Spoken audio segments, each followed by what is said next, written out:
Yun, magandang gabi po sa ating lahat, no? So, dito naman po tayo sa sweaters. Ayan, no? Actually po, nag-acquire po ako ng sweaters kahit na wala tayong budget. Pero yung nakuha natin is quality talaga. Subok yung linyada. Talagang mataas ang winning percentage, no? So, galing po to kay Sir Chef Brian Villegas ng Balaybay, no? Itong mga sweaters natin dito. Siyempre, nag-acquire tayo dito ng lalaki. Ayan. Straight breed na sweater natin. Ayan, yan, yan, yan. Medyo mababa lang po siya, no? Ano to? Classic line ng sweater, no? Ancient bloodline ng sweater to sa palagay ko. Ayan, no? Sara na natin, baka mamalo. Okay? And nag-acquire din po tayo ng pulit. Actually, 4 months, 5 months lang sila nung in-acquire natin. Ayan. Ayan, no? Tingnan nyo naman yan. Yan is straight breed sweaters natin. Sweater natin. Okay? Yan. So, unang pagkalapagpunot nito dito, nung alam ko magpapakasta na. Okay? Krinos ko po agad sa asil. Ayan, no? Ito yung asil natin.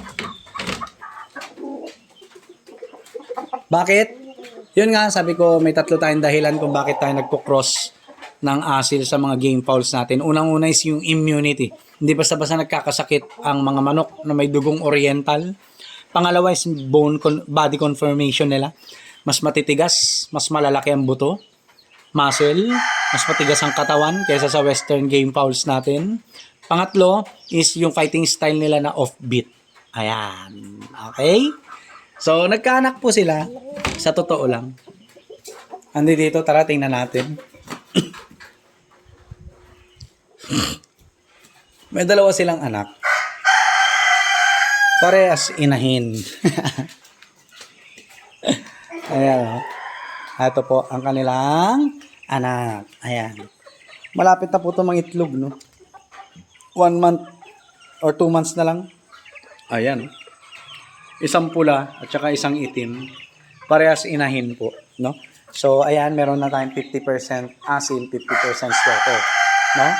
Since ito ay mga babae, magse-select lang po tayo sa kanila ng ibabalik po natin sa straight breed natin na sweater na lalaki, no?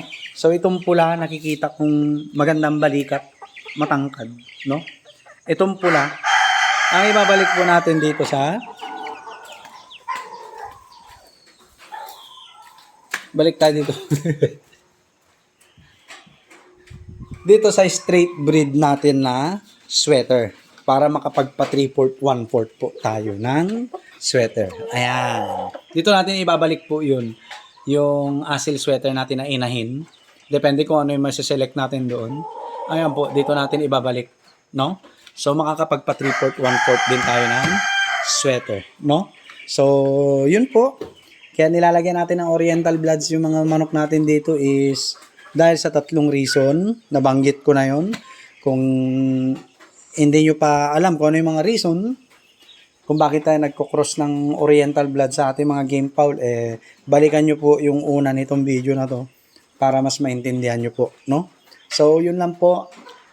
Hopefully, this year at saka early next year, makapagpalabas na tayo ng mga 3/4, 1/4 natin para at least itong buong taon ng 2026 is selection na tayo, no? Buong taon, isi-select natin yung pinaka best of the best doon sa mga magiging 3/4, 1/4 natin na materyales, babae at saka lalaki, no? Isang babae, isang lalaki sa sweater side at saka Boston side, no? And then, kung kaya pa ng mga inahin, lalo yung Boston rounded natin, matanda na, ibabalik ulit natin yung apo nila sa kanila, no? Ganun lang po. Okay? So, yun lang po. Maraming salamat po sa suporta sa mga contents natin, mga videos natin. Kundi dahil sa inyo po, di naman natin gagawin yung mga videos na ganito, no? So, ang hangad lang po natin is at least mai-share natin or maipakita natin yung mga ginagawa natin dito sa yard natin, no? Okay? So, yun lang po. Kung may natututunan po kayo sa mga videos natin, salamat. Kung na-entertain po kayo, salamat. Kung hindi nyo po nagugustuhan, salamat din po. feel free na mag-comment sa baba, no? Para at least mas ma-develop pa natin yung mga topics, no?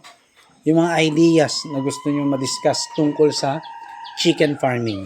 So yun lang po. Magandang gabi ulit. Peace.